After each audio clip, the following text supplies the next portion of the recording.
What up? Thank you very much for tuning into this video. You're about to watch an interview with me and Subtronics talking about his life in music, how he found Dama, and the unboxing of his new Kendama. So make sure you go check it out. And if you want to see more streams like this, tune into twitch.tv/Sweets Kendamas every Wednesday.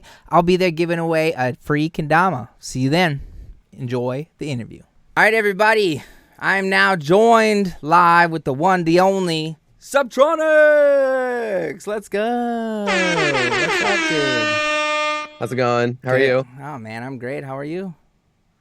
I'm good. I woke up 4 minutes ago, 5 minutes ago. Let's go. Yeah. We work on different schedules. I understand. I'm glad you set an alarm early for us to get up and kick it with us. I woke up, my alarm went off at 1:30 and I was like, huh? Oh my God, right. And then fucking it was coffee time.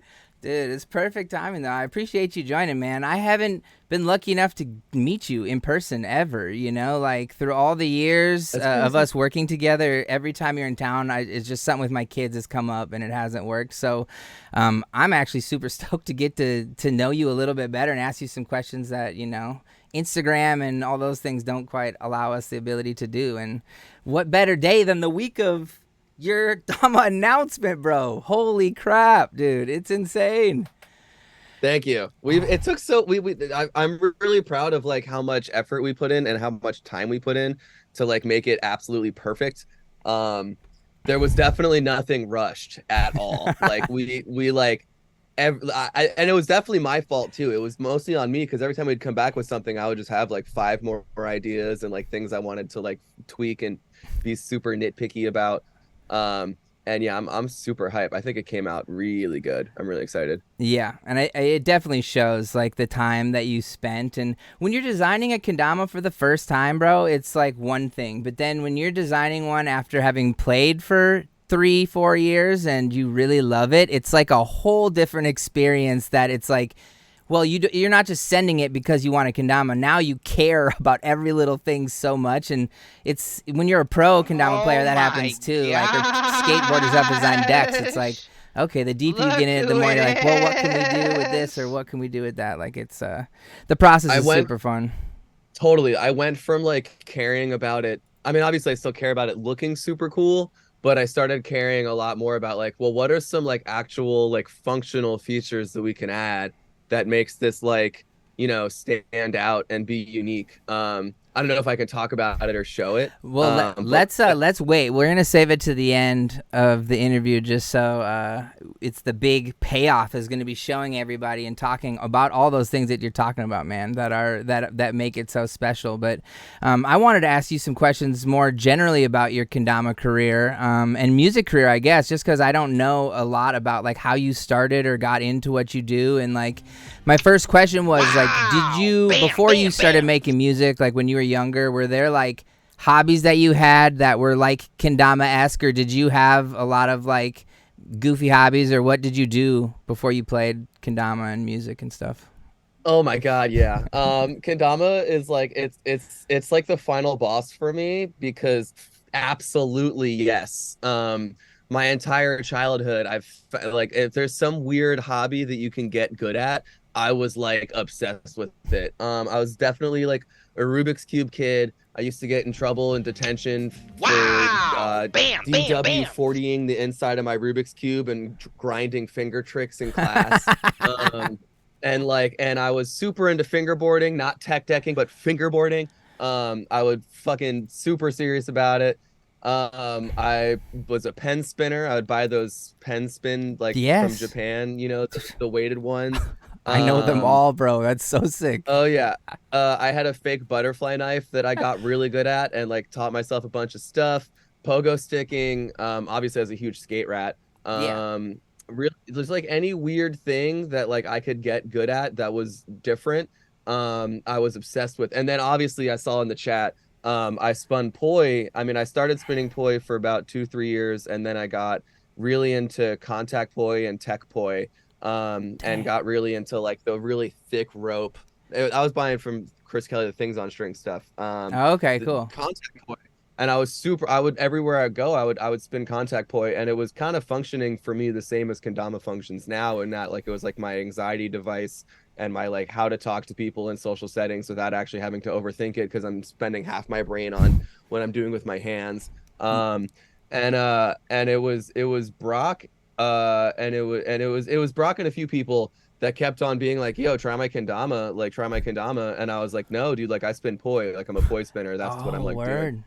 And then I knew some stuff. Like I got spikes and like earth turns, and I can get big cup and little cup. And I was like, I was on some like trip about like how I have to be good at this out the gate because I'm good at poi, etc. Yeah, yeah. But it was someone at the rail at I played Ogden Theater in Denver like 4 or 5 years ago. And I was signing stuff at the rail, and someone was like, yo, here's a kendama, and I went to sign it, and he was like, no, no, no, no, no, keep it. I want you to have this one because Whoa. it's gonna get you hooked. Um, and then so I was fiddling with it, and I hit my first Ken flip, and that was when I was like, oh shit.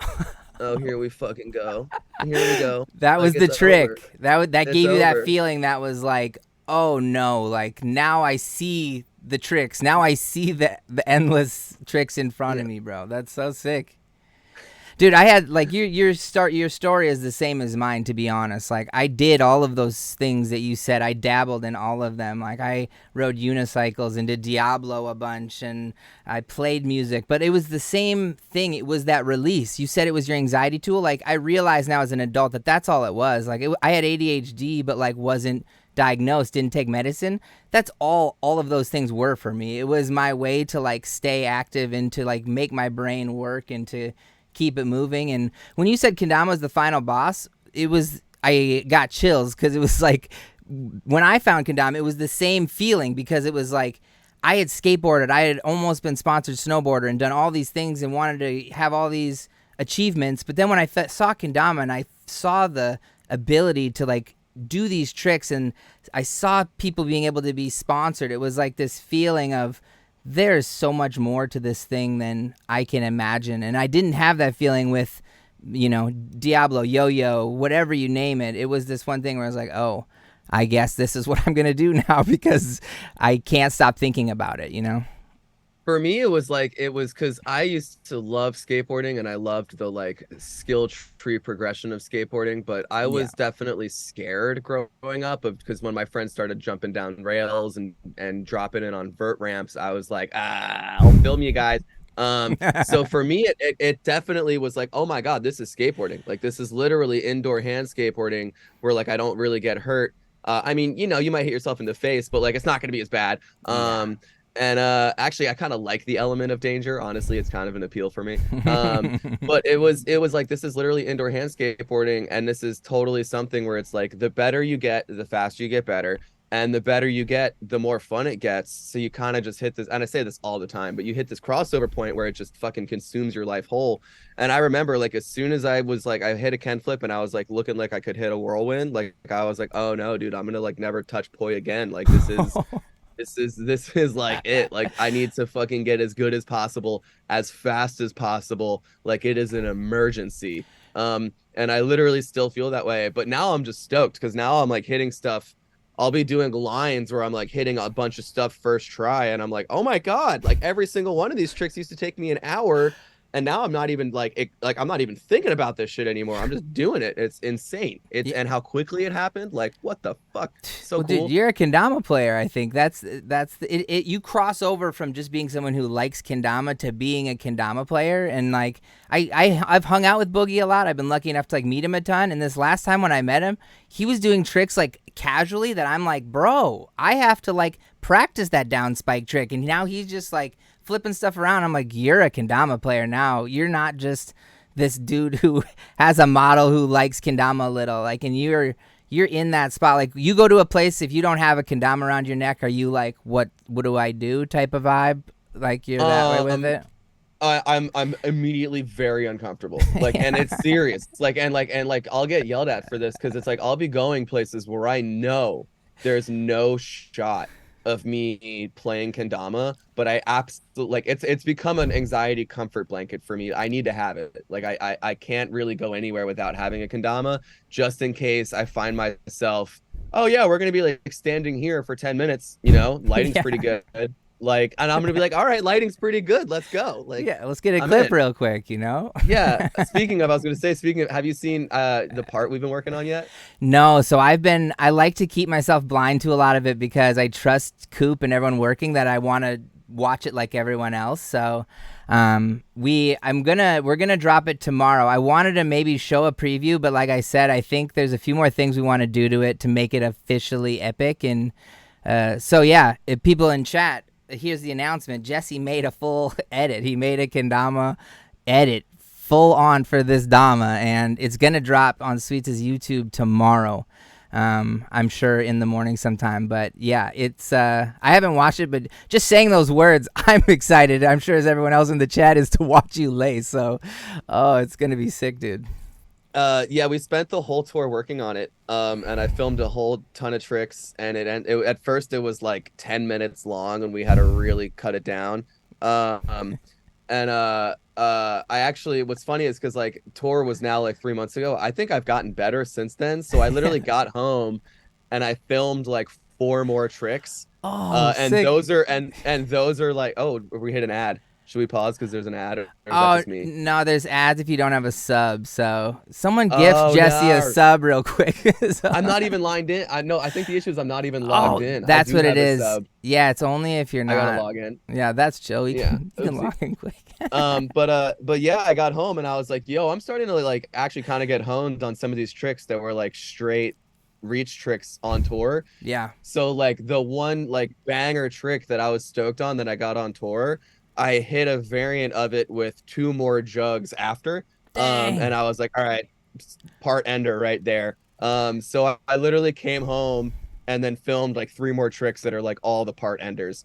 And I hit them like Dang. 2 days Because ago. you were pretty much practicing all of tour, that means. Like, you were just grinding. And so when you got home to a comfortable spot, chill for a second, then you just, like, no, don't have to worry I've about work shit. You just, like, lace. That's so dope, man. I can't wait I've to see him.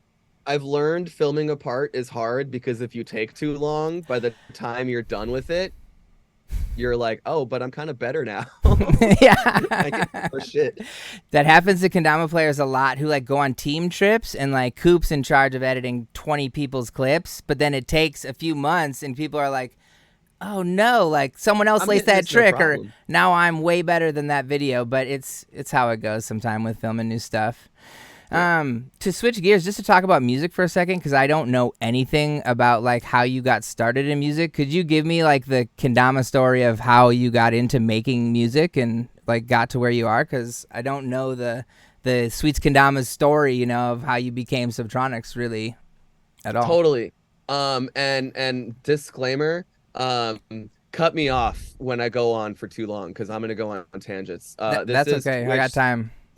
So I haven't done my morning ritual, so I won't be as rant prone. Got you. Um, Got you. uh, but anyway, so yeah, so I was born into definitely a musical family. My dad was in the music business all through like the 70s and 80s, and he was like he would tour manage a band called the Hooters all over Europe, and you know there's pictures of him wearing denim jackets all over, you know, from the 90s and stuff. He Yeah. was in like classic rock and like and like Americana stuff, not EDM whatsoever. But long story short, I turned 5 years old and my dad was like, okay, so which instrument are you playing? So I was like, I want to be like you and play drums. So when I was 5, I started playing drums every day. I was self-taught. I learned a bunch of piano stuff. Apparently, when I was 4 years old, I was sitting by the piano by myself, and I was somehow figured out the Titanic theme song. That's kind of ironically on brand for the shenanigans that are going on the Yeah, internet I right now. suppose for sure. But yeah, so when I was 4, I figured out the Titanic theme song and my mom walked in and was like, "What the fuck?" So that was a cool moment. Dope. But so when I was a little kid, I went to drum lessons once a week. And then if you're from anyone from Philly who remembers Paul Green School of Rock, I would go to Paul Green School of Rock once a week for lessons, additional lessons, and then another time a week for band practice. And then I was in a band with my friends on our own where we would cover songs, as I would play drums. Oh, word. And then I was also in jazz band in school, and I was in like orchestra, anything drums, I would just fucking jump head in. Like there was Yeah. something every day of the week, I'm not even gonna try and pronounce it Got right. you. We know. Extracurricular activities. That's why is that so hard to pronounce for me all of a sudden? Am I having a stroke? Yes. But I would do that, and that was a whole thing. And then it was probably around 15 or 16, maybe 14, 15, 16 range when I was like late middle school, early high school, probably like 2007, 2008, when all the music I would listen to was like weird electronic music, but I didn't know that. So like I was listening to like Animal Collective and like Crystal Castles and like Of Montreal and like all the weird stuff and like a bunch of bands that didn't even have lyrics. Like it would be all just instrumental, like the Word. Octopus Project or like a bunch of like weird. I was obsessed with like old Aphex Twin, Oh, there we RJD2. go. The Okay. foreshadowing comes in. I was Yeah, getting into yeah. Daft Punk. I was getting into Mm, Justice. I was getting into Fake Blood and Girl Talk. okay. I now And you're so I saying had names no I know. idea. That's there we go. Yeah, so I had no idea that these were like DJs or anything. I just thought that they were like cool, weird bands. Oh, got you. And then so a huge, huge turning point for me was I would get all my music from the Pirate Bay and LimeWire, because I was a child of the internet. Yep. And so I accidentally I stumbled upon a mixtape that was put together. I don't know if it was put together by Scream, but it was like a Scream mixtape of all this dubstep from like 2005 to 2007, 2008. And it wasn't American dubstep, it wasn't EDM, it was like the original UK, like a first wave of dubstep from like Croydon, South London, like Big Apple Records dubstep. And this is what? Um This is coming from like house music vibes in Europe, or like what's no, dubstep so being born out of? this is like the original UK dubstep sounds. It's not super today it would be most comparable to like more deep dubstep. But back then it was just like UK dubstep. Okay, But got like you. if you look up like old Banga, Lofa, Koki, Mala, all the original like let me see, like Youngsta, Hatcha, like all the original dubstep pioneers, I by some total accident on Pirate Bay stumbled upon it and I didn't know what dubstep was. It was before UKF. I didn't know what dubstep was. I didn't know what EDM was. I didn't know what raves were or any of that. Yeah. I just really liked Scream and Caspa and Rusko and like all of this like weed smoking head nod chill music, that was Yeah. like super dark. Um, and it was like, like it was niche and it was weird and no one else knew what it was. And that was an appeal for me because I was a giant hipster at the time and kind of Yeah. still am. Um, Sure. so I listened to that for like a while. And then I started getting into some other stuff like Pendulum. I discovered Pendulum. I discovered Infected Mushroom. I was huge on Infected Mushroom. Dang. And I didn't know what EDM was. I didn't know what raves were. I thought that these were bands. But then the big giant brain explosion moment was in 2010. I went and saw Rusko, who was finally playing in America. I saw Rusko for the first time live. And for some reason, all of my friends from like all of the high schools in my area were like suddenly like this was a cool thing that everyone was coming to, and everyone was at the Rusko show, and it was like a whole kind of crazy mind exploding moment. Hmm. Long story short, I was in outpatient for getting in trouble for smoking weed, and mushrooms don't show up on drug tests. So I ate a ton of mushrooms. And so at my very first dubstep show, which was Rusko, I had a crazy like ego death moment, and I ended up in the fucking back room at the Electric Factory. And if anyone knows the Electric Factory, once you're there, they don't let you back in the show. So it's a whole long story, but I ended up waking up in the hospital. My parents were so freaked out. They were like, you can either go to rehab and then college or you're on your own. I Whoa. was 17 and ignorant, so I was like, I guess I'm just going to rehab now. And then I Whoa. was in and out of inpatient rehab and halfway houses for smoking weed, and I was in AA for probably about 7, 8 years. Um, Whoa. but that whole time, because I was going to junior college, I instead of going to regular college, I did a gap year, rehab, halfway house, and then I was a commuter at like a junior school. But this whole time, because I had nothing to do all day whatsoever, and because I was laid off from my cashier job at Acme, and that money accumulated while I was in rehab, I took all of that money, bought Ableton, bought the original Vengeance sample packs, if anyone remembers Vengeance, before Cymatics, pre-Icon Collective. And then I just started making friends online because probably I skipped over some shit. I'm so sorry. But No. like late high school, around that time, I started getting really curious about making songs with a computer, not even dance music, but like I wanted to make like RJD2 style stuff. I wanted to make beats. I wanted to make like just music with a computer. And I was really curious about it. So I tried GarageBand, I tried Logic, I tried learning Reason, I tried learning FL Studio, I tried watching all these YouTube tutorials. It was all too difficult. And then I finally discovered Ableton and Boy in a Band tutorials and Sadowik tutorials and Mr. Bill tutorials.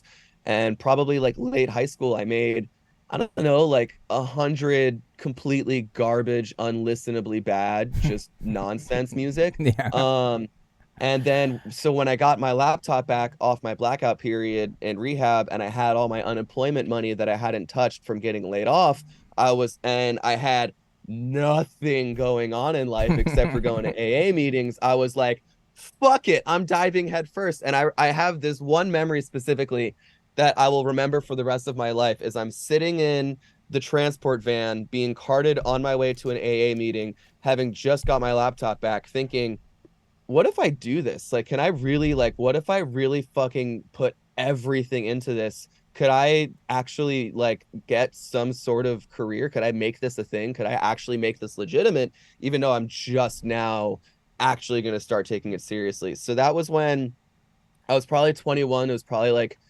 2014, 2013 or 14 was when I was like, I'm going to really dive headfirst into this and give it fucking everything.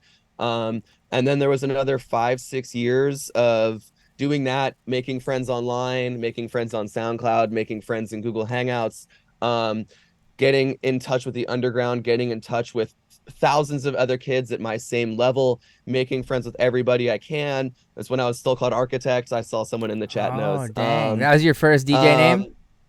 Yeah. And then I started driving to Philly, started driving to New York to meet other people who were doing shit locally, started, playing dive bars. And it was a crazy slow 10-year progression. But I mean, after about 5 or 6 years of really putting everything I had into it and doing 100% of everything, by this time I was going to Temple University. I started to meet some people who were actually professionals.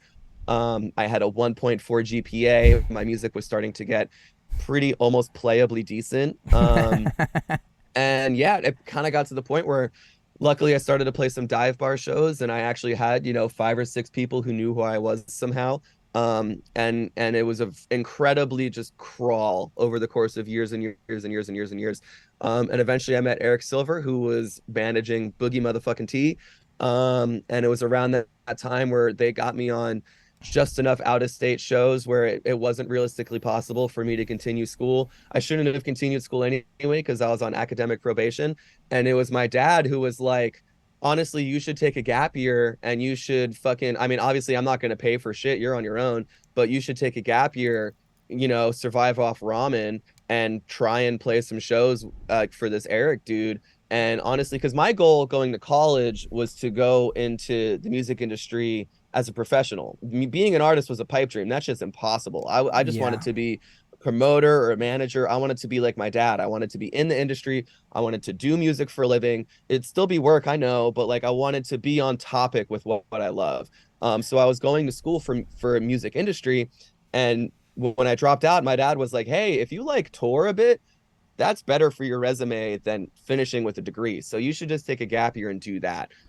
So I did, and as soon as I took a gap year and actually went full time, and I wasn't distracted with the nonsense of higher learning, I was able to fucking kick it off, and that's when I started playing.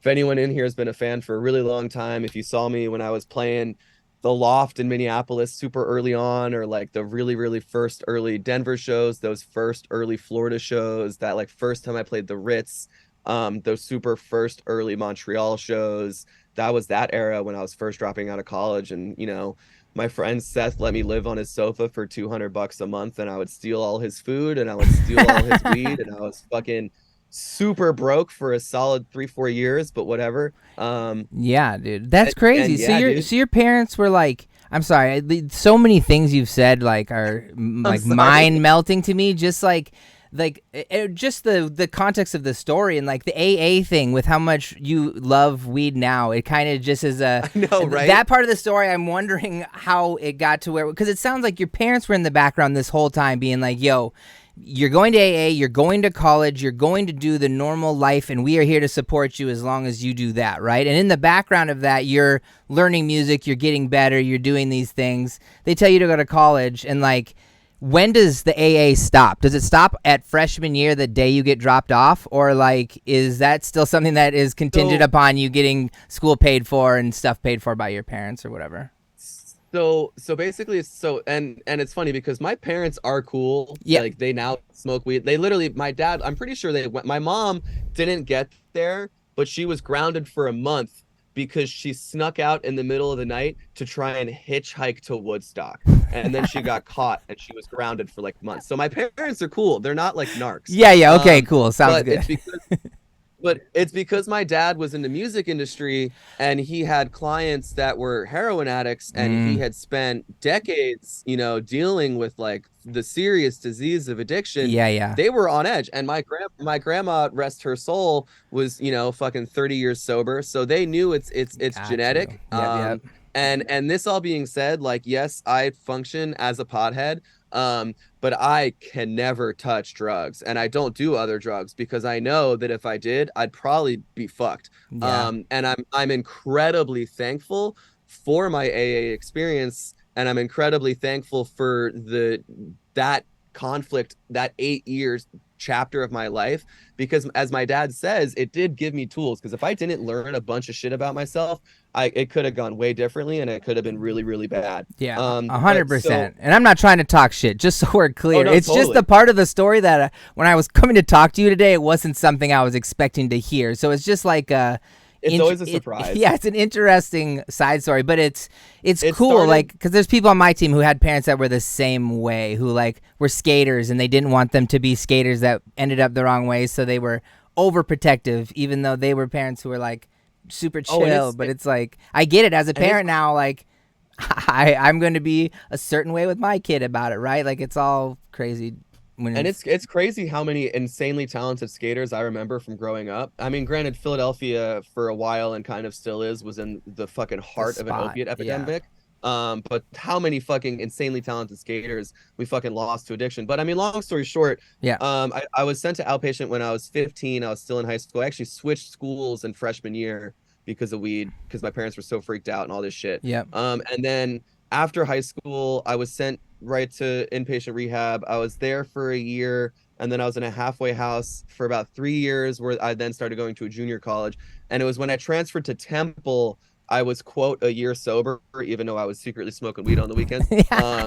And it was so funny, is years later, my dad was we knew that, like, we just wanted to give you the tools to like make sure it didn't go real gnarly. Yeah, yeah. But and like they were like, we're okay with this. Like, we kind of had a feeling you were gonna like smoke weed again one day.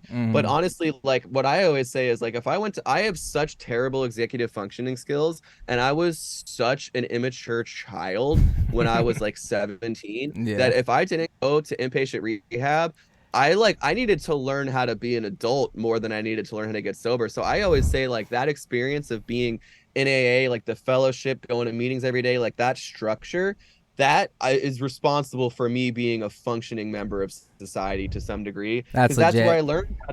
I learned how to do my laundry, buy groceries for myself, like be an adult, and actually do my shit. So I tell my parents all the time, like, thank you for that. I was resentful for a while and it felt unnecessary at the time, but I mean, it's all just a part of my life story. And if it wasn't for getting sent off, I would have never put 5 years, directly straight into music, Yeah, So I'm, yeah. I'm really grateful for the way everything panned out. It was all ultimately for the best. And my A dad hundred gives me percent. all the time. He's like, yeah, you're glad we sent you because look how it turned out, motherfucker. For real though, I mean, it's the butterfly effect. One little thing can change anyone's life. So I think that's good, and it's good that, like, anyone out there who's struggling, AA is it's a good place to be if you need structure, if you need other people to talk to, and you need You know, is someone on your I side. won't go on a rant, but I won't go on a rant. I already did, and I'm finishing my rant. But I mean, there's definitely many instances where like I have had close friends who were going to die, and they fucking did an honest 12 steps, and now they're not gonna die, and That's they're gonna so survive. And epic. it's what's most scary is it's really underestimated is that 1 in 3 people have the genetic brain disorder of the disease. So it's like really fucking common and it's really fatal. So it's really scary. And a really serious issue that actually do feel really passionate about. But that we're so off Hey, topic. I'm it's sorry. okay. No, don't worry, man. I'm glad. I think it's the interview is supposed to be just real, and I think that that's real life shit that we both deal with or have, and people, the 350 people in chat have someone who's dealing with it too. So I think it's always chill. 100%. But let's get back to the good stuff. So you're now like you've got Eric on your side. You've done a few shows, and like you're obviously getting some feedback, and things are looking good. Like what was the first day that you went, holy shit, like I can't believe I'm doing this? You know, was it your first album? Was it the first thing that got 1 million views? Was it like, what was that moment where you're like, well, I guess I'm Subtronics now and this is what I'm doing? Oh, Like, it was so long before that. I oh, think because word. my answer most of the time for this is how unbelievably gradual it was, and Okay, I word. was such tunnel vision the whole time that I genuinely didn't notice it. Like it was like the first time I had, because I think the first time I started to actually get interaction with people outside of, I think it was like the first time I had a song that people were actually listening to on SoundCloud. Like the first time I got a song that got 1,000 views on SoundCloud, I was freaking the fuck out. I was freaking the fuck out because I'd posted hundreds of songs that would get 20 views, 30 views, you know what Oh, I mean? word, Like yeah. normal. But the first time a song actually started to get more views on its own, I was losing my shit. And then so that was really exciting. And then the first time I posted a Facebook video of me DJing, that instead of getting 15 likes, all of a sudden, for no reason, people were sharing it and it got 200 likes, 400 likes, it got 1,000 likes. And I was like, what the fuck? So I started getting addicted to that and like chasing that of like, how can I make music that's gonna like get this excitement and post videos that's gonna get this excitement? And it started on Facebook. And so it was first through Facebook videos I started to notice a little bit of traction. Um, and SoundCloud, I noticed a little bit of traction.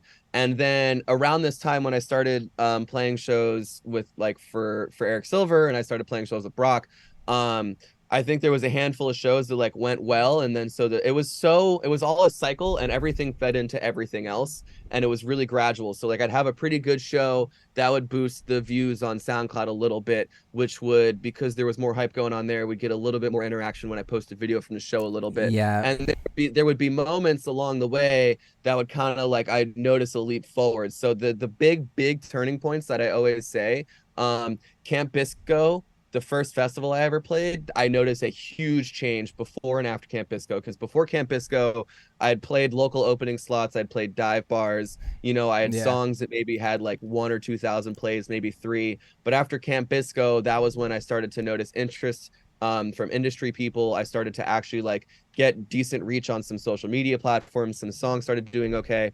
Um, and then after Camp Bisco, I did releases with Subcarbon Records, Never Say Die, and Disciple, all in like the same 4 months time span. Oh, And shit. that was honestly kind of like the brand launch. That was kind of like the big introduction to everybody in a way. Mm-hmm. I'd done an EP with Prime Audio before that, which was how I got like the local slots. But doing an EP with the like more established labels, I started to actually get like bottom tier festival slots. I get bottom tier support slots on some legitimate shows. And then the other big thing besides Camp Bisco that really blew things open for me was Ganja White Knight putting me on their tour and Excision putting me on a handful of his shows. Those were huge leap forwards. I mean, before and after the Ganja tour, Mm. when I played with them, was definitely like day and night. It was a dramatic leap forward. And then after that, of course, there was Grizztronics. I have to shout out Grizz for working with me because the first time we collabed, I was way smaller than him. And yeah, Red Rocks, it was just a series of big plays for the first time and collabs with big artists that took a chance by working with me, way smaller guy, whether they put me on their show or they made a song with me. Yeah. And it was just and obviously all of this was also being facilitated with Eric and Elise, we were all strategizing and working together all the time. We Yeah. did not expect Grizz. I'm watching the chat. We did not expect Grizztronics to go nearly as viral as it did, but obviously when Grizztronics happened, that was a huge leap forward. Dude, that's Wikipedia's number one thing about you, just so you know. I hate Wikipedia'd you just to see what gotta it fix says, and it's 100% like the thing that you are famous because of this thing, and that was like what we gotta amend that. Yeah, get in there, chat, mess it up, because you said so many more other epic things besides that. But I think Grizztronics and the label releases and the festival plays and the tour supports was what established me enough to have a platform to, during COVID, really go all out on an actual proper album. Oh yeah, and then now that's what I'll call Rhythm. That was another huge giant thing. Now that's what I call Rhythm, was like a massive, because that was like that was really kind of signifying of like my identity with underground dubstep, because my first 10 years I was a crusty internet fucking cretin. I was in the trenches. I was in the trenches on SoundCloud and what would now be Discord, but I was on Google Hangout and fucking AOL Instant Messenger every day, fucking watching kids scream at each other because they were using the same snares, the Mega Nar snare. Yeah, I was watching kids almost getting jumped because they would be like, your massive patch sounds a little bit like my massive patch. I'm gonna fight you now. Whoa. Because dubstep used to be a lot more mean. Yeah, for sure. That's so crazy. Industry beef is something I would never think, oh dude, you used my crash cymbal, you son of a like I'm coming for your neck. Actually, yes. I've watched people fight over Thomas Penton Ride 16. One single sample. Yes. Jeez. Crazy. Because people think they created it. They're the ones who put it together, and yeah. Oh that's my fine. God. Yeah, that's fine. It's the vibes change. Yeah, dude, 100%, man. And so I mean, I could just talk to you all day, honestly. But there's a question I wanted to ask you that I just, from watching you on Instagram, when you like are making a song, when you're like actively in the art of like staying up all night and like making your stuff, it reminds me of someone who's like working on a kendama trick and like trying to lace this banger, and like when it's done you're like so stoked and you're so happy and you're so proud of what you did. Like, is there any correlation between like lacing a banger and like lacing a new song, like, or is there is the rush of creating a new song that you're going to release way more than like lacing a new trick, like for your edit, or is that a crazy correlation? But no, not at all. That's totally valid. That is absolutely facts and real and 100%. And it's definitely the exact same part of your brain. It depends on the song. So like sometimes I'll have a song and I'll be like, this is sick, this is all right, I'll test it out and see how it goes, and then I'll test it and it crushes, and I'll be like, okay, cool, wow, I guess I'm gonna finish that one. And then there's other times where I'll make a song and I'll be shitting my pants with joy, and I literally can't believe how awesome it is, and I'll be running around my house so excited that I just made that. Was like Screamsavers. Like I made Screamsaver and I was like actually crying at my desk because of how excited I was. And that's a totally exact same feeling of Kendama, because it's like when you sit down to make a song, you can't just like, okay, banger, done. Yeah. Like it's a challenging fucking process. I'll spend weeks where I'm just fucking, trying, just beating myself over the head, pulling my hair out, trying so hard to think of anything, and I can't. So when you finally get something that you're stoked on, it's like the best feeling, and it's like when you finally hit that lace. So that is an extremely accurate comparison and is 100% real. And I would say it's almost further correct because there's like a direct ratio of like, how long have you been grinding this trick? How hard is this trick? Versus how long have you been stuck in writer's block, and how good is the song you just made? Totally even. Dang, that's crazy. Yeah, totally even. I love it. I love it. I just, when I was thinking about it, I was like, you know what? He looks like he's lacing a nasty trick. And so it's cool that it's the same part of your brain. Couple quick questions to finish up. Who are some kendama players that inspire you? Oh man. Okay, Takuya, Madi, Stod, Wyatt Slay. I'm gonna mispronounce some stuff. C No, yeah. Justy or Yeah, C C. Justy. Justy. He's from Minnesota. Oh man, who have I been like following recently? Zach and Nick Gallagher, obviously, of Yeah, course. I The mean, Gallagher brothers yeah. are correct. Josh Kim, I saw him play in person and I was actively crying. Oh, yeah. Uh, He's so consistent with the crazy oh my tap God. stuff. Yeah, Josh Kim was disgustingly good. That's cool.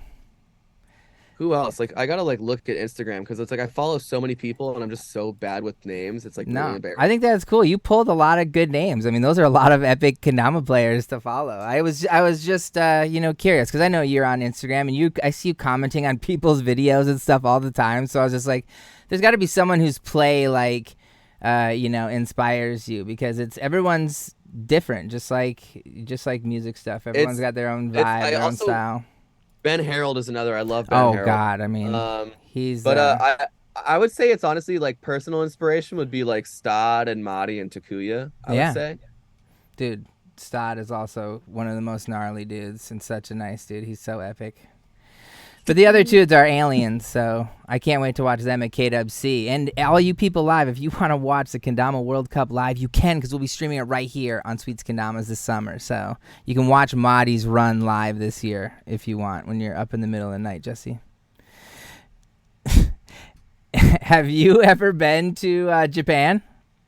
No, and I want to go. Sonia actually has been, and she used to speak Japanese. No way. But yeah. Word. Well, you would love it there. You're always invited to come with us if you want.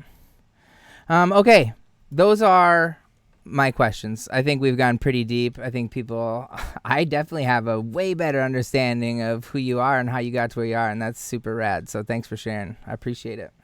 Of course. But now we I got love going on the rant. Dude, yeah, we got some Damas to show off now because we are here to show off your new Dama. You've been working on it for over a year with the designers at Sweets Kendamas to make it exactly what was in your head onto a Kendama. So I think there's nothing left to do but maybe just to show it off and start talking about the actual Kendama. What do you think?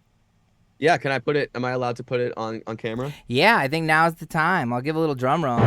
Look at that, everybody. Oh my gosh. You can see I was grinding it. Yeah, I've been grinding mine too, throwing it out the concrete.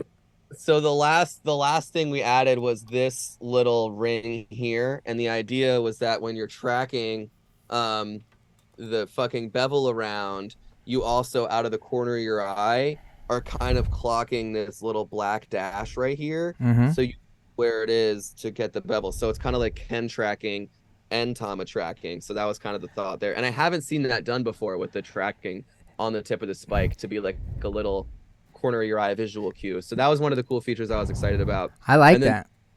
The other feature that I was really excited about was the way we did this really hardcore textured etching in right here. It's like really intense. It's borderline.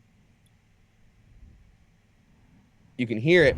But what that does is that whenever I'm catching in the middle of juggles, I feel it with my thumb, and I feel like my thumb's in the right spot because it's touching these ridges. So like if I'm in the middle of a jug and I catch it and I feel that, I like know that it's good. So there's just like a bunch of weird obscure, and I'm trying to do like unique stuff that you don't see on other kendamas. That are functional. So like especially these asymmetrical black stripes kind of tell your brain, is it upside down or is it not upside down while it's spinning, you know what I mean? So it's kind of a visual aid to tell where it is in the air, you know, just like little stuff. That's the part of the Dama that's my favorite, and that is it's to me it's the wow factor that when I saw your Dama for the first time, I went, oh shoot, like that dude has thought very seriously about what it wants. And I thought of it as a tattoo. Like your Dama looks like it has a freaking tattoo, you know what I'm saying? And it has texture, like it's textured. It's not just paint. Like it is it's very cool and it feels awesome on the grip. So that's very dope. What about the Tama? Let's look at the Tama real quick before we talk more about the Ken. What's wait, is of course. Look at this. Sheesh. So it is like the eyeball, but it's way upgraded. I think the rainbow's cool color scheme for sure. It's I so love rad. we were back and forth on what to paint the inside of the bevel, and then we got the etching on the inside of the bevel. Um, we were back and forth on the little bloodshot circuitry situation so much. I mean, it went all the way to the top. It was too much. The lines were too thick and it was too much. The color was a little bit off and it was too much. So there was a lot of back and forth on getting these exactly perfect to make it look bloodshot, but to not make it look gross. And so it still looks like an eyeball, but it still looks like circuitry. And it looks like technology. And then there's a bunch of tiny little baby circuits, rainbow baby circuits in the eyeball, super ornate tiny details which look really sick. And yeah, really solid weight. I feel like the material wise I'd like to go with heavier stuff. I feel like it's like maple, right? We went with a slightly I heavy. believe the Tama is beech and the Ken is maple, if I Gotcha. am not mistaken. I was checking out mine. If you guys can see the grain in there. That's where our grain head's at. Yeah, that's a tight grain. I see a few specks. That means it's usually beech. But beech maple is like one of the best setups for kendama, if you ask me. As far as like the maple is durable enough to hold on, and the beech wears in, so the bevel wears in really nice over time. And if you guys had Grove mods, these aren't as painted as the Grove mod.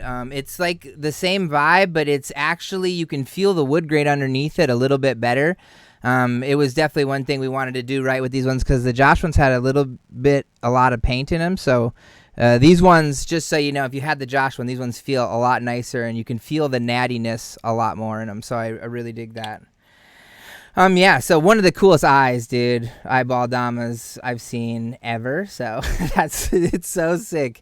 And then the Ken, let's break down the rest of the things on the Ken, because you have hits in each cup. So this is the big cup.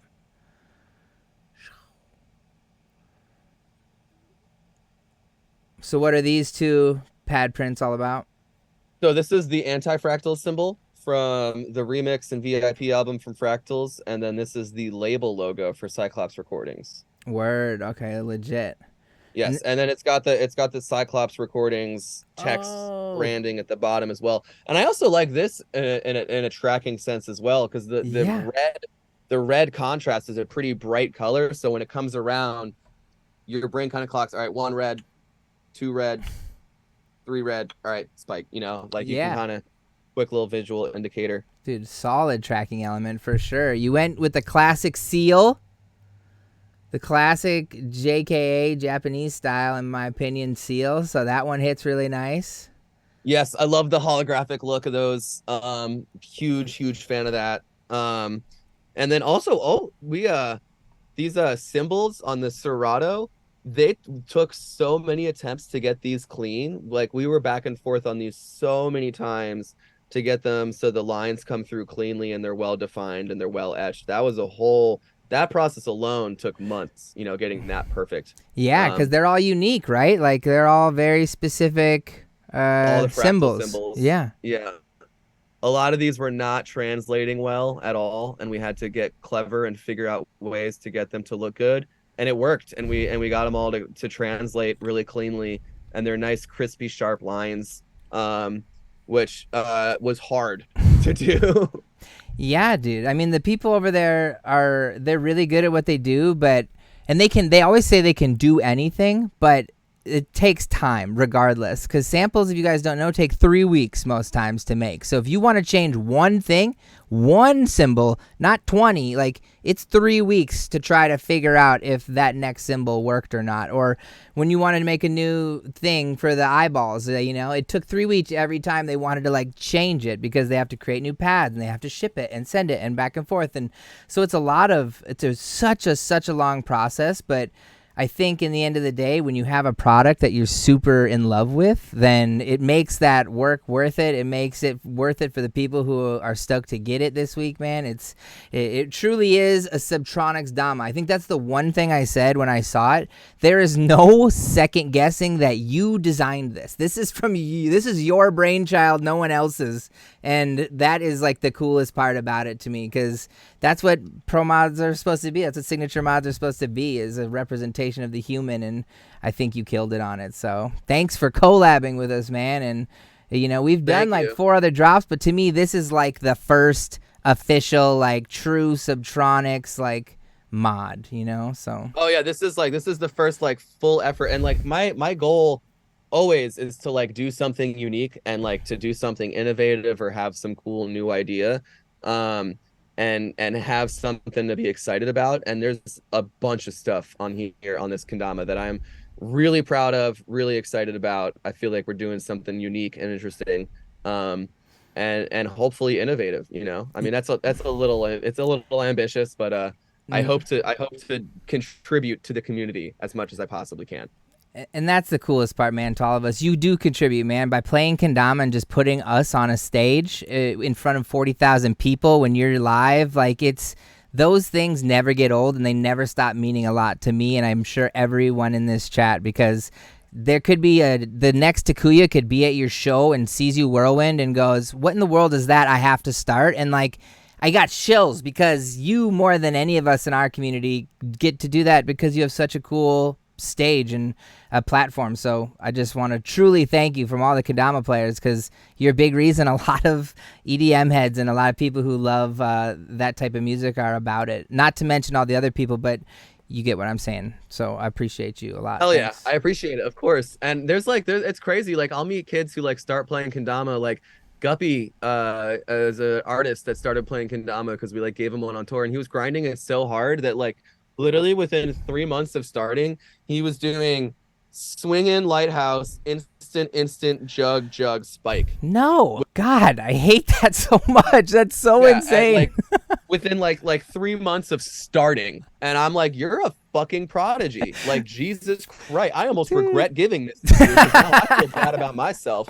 Like, it's funny when you meet those people that are like us, that you're like, well, you need a Kendama. Like, you're a person who's going to enjoy it just like me. So so many, like, cause like I think all creative types are really similar, and we're all like almost like really similar people. I was talking to Of the Trees yesterday, how like we're like the same person. Yeah. And it's like, we were talking about Kendama, how it's like, oh my God, like we both play for like the exact same reasons, and the same mechanisms functioning in our brain. It's like that's what's happening for both of us. Yeah.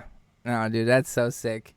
Well, so everybody in the chat, officially the Dama is dropping on Friday, 2 p.m. Eastern time. So it'll be on Subtronics' website. There'll be some on our website as well. There's a limited amount of Kush, but there should be enough to go around. But who knows, to be honest. That's never. I'm never going to say that, because I'm always surprised by Subtronics fans and how much they love you and want everything you make, because it's always so dope, dude. So Friday, 2 p.m. And tomorrow, Jesse is debuting his Kendama edit, dude. Full-length Kendama edit on the Sweets channel. It'll be live before noon, probably earlier in the morning, so y'all can share it and stuff. So, yo, Subtronics, Jesse, thanks a lot for being here today, man, and chatting with us. And I'm stoked for the drop, man. It's going to be an epic one in Sweets history, dude. Dude, thank you so much for having me. It is an honor to talk to you. It is an honor to talk to the whole chat. I've been watching the chat room this whole time. You guys are fucking awesome. I'm happy to be here. I'm happy to be involved in the community. It's super fucking sick. I care about it so much, and I fucking love Kendama. So this has been super cool. Thank you so much for having me. It's awesome. Dude, I appreciate it, man. Much love, and good luck with the rest of the year, and hopefully we run into each other this year, hey? Eventually, finally, yeah. All right, brother. Have a good day. All right. Thank you, dude. Bye. Peace. All right, y'all. Woo! Ho, ho, ho! Let's give it up, man. Let's give it up to Jesse Subtronics, the one, the only. What a cool-ass dude, man. What a crazy-ass story. I mean, everyone's got a story, dude. Everyone's got a story. And boy howdy, I am stoked on Jesse's, man. It's so cool. That was such a good interview. So much knowledge, and dude, his love for Kendama is real. He's a Kendama player, y'all. Sorry, everyone who thinks he's a DJ. He's not. He's a Kendama player first and foremost. So, oh, wait till we see his edit tomorrow, yo. Thank you, everyone who's in chat too. By the way, I know a lot of y'all are just Subtronics followers who tuned in, but I really do appreciate it, yo. So, we do this every week, every Wednesday at 1 to 4. So if you want to hit the follow button, join us. We're gonna do a giveaway for the Subtronics Damas here. Starting at 3 o'clock. So the next thing we do in the stream is we watch people's clips. So if you have an Instagram clip, Facebook, YouTube clip of you playing Dama, we like to share tricks with one another and watch those. Yo, thanks a lot for watching the video. I hope you enjoyed it. Make sure you go like, sub, and subscribe to the channel if you haven't. Go check out a new video, and more importantly, go snag a new trick. See you in the next one. Later.